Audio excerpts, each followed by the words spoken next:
단거리 발사체를 쏘아 올린 지 나흘 만에 공식 입장을 밝힌 북한은 방어부대 훈련이라고 강조하면서 미사일을 다루는 전략부는 언급하지 않았습니다. 한미 당국도 그동안 미사일이라는 표현 대신에 발사체라고 규정하며 북한이 비핵화 대화의 궤도에서 이탈하지 않도록 신중한 태도를 보였습니다.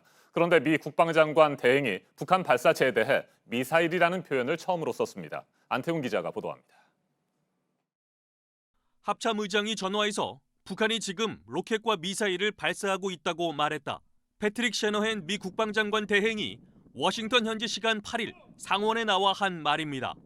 미 국방당국이 공개적인 자리에서 북한 발사체에 대해 구체적으로 언급한 건 이번이 처음입니다.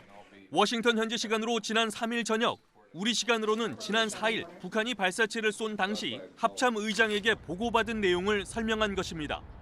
이는 미군이 북한 발사체에 대해 로켓과 미사일로 초기 분석한 것으로 보입니다. 특히 한미 군 당국이 북한의 발사체를 정밀 분석하는 도중에 나온 발언이어서 최신 분석 결과가 반영됐을 가능성도 있습니다. 그동안 한미 당국은 미사일이란 표현을 자제했던 터라 주목됩니다. 이런 가운데 한국전쟁 미군 전사자 유해 발굴 작업이 중단됐다는 소식이 전해졌습니다.